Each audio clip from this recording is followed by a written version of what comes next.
বাংলাদেশের একমাত্র রোমাঞ্চকর রেলপথ হতে যাচ্ছে চট্টগ্রাম কক্সবাজার রেলপথ। যাত্রাপথে আপনি চট্টগ্রাম কক্সবাজারের পাহাড়ি নদী, ঝিরি ও পাহাড়ি বন্যপ্রাণীর অভয়ারণ্য দেখার পাশাপাশি পূর্ব দিকে দেখা যাবে প্রায় ৩,০০০ ফুট উচ্চতার ১১০ কিলোমিটার রাঙ্গামাটি ও বান্দরবনের পর্বতমালা। আর যাত্রাপথে দেখা যেতে পারে হাতিসহ অন্যান্য বন্যপ্রাণীও। এরকম পাহাড়ি রেলপথ আর বাংলাদেশের কোথাও নেই, কারণ বাংলাদেশের মোট পাহাড়ি ভূমির ৯৬% চট্টগ্রাম অঞ্চলে। রোমাঞ্চকর এই রেলপথ দিয়ে সেপ্টেম্বরে ট্রেন যাতায়াত করার কথা ছিল, কিন্তু আগস্টের বন্যায় ক্ষতিগ্রস্ত হয়েছে চট্টগ্রাম কক্সবাজারে নবনির্মিত এই রেল লাইন। এখন প্রশ্ন দেখা দিয়েছে, ১৬.৫ কোটি মানুষের স্বপ্নের এই রেলপথ কবে চালু হবে? তা জানাবো আজকের এই ভিডিওতে। চলুন শুরু করা যাক। আর মাত্র কয়েকদিন পর লাল সবুজ ট্রেনটি দ্রুত গতিতে ছুটে চলবে সমুদ্রনগরী কক্সবাজারের দিকে। ২২০০ সিসির ইঞ্জিনের ৬টি বগি ইতিমধ্যেই প্রস্তুত।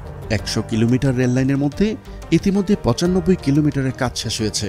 বাকি ৫ কিলোমিটার রেললাইন অক্টোবরের প্রথম সপ্তাহের মধ্যে শেষ হবে।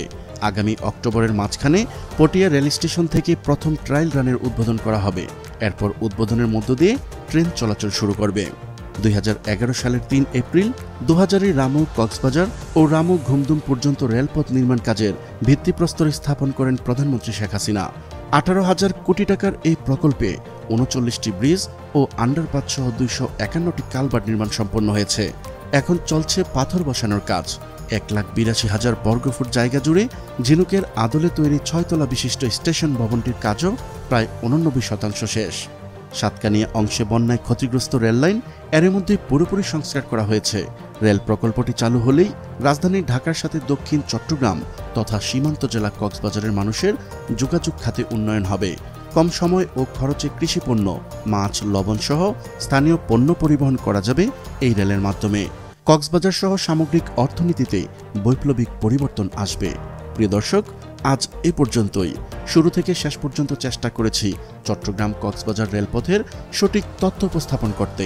কোথাও কোনো তথ্যগত ভুল কিংবা আপনার পরামর্শ থেকে থাকলে তা কমেন্ট করে জানাতে পারেন।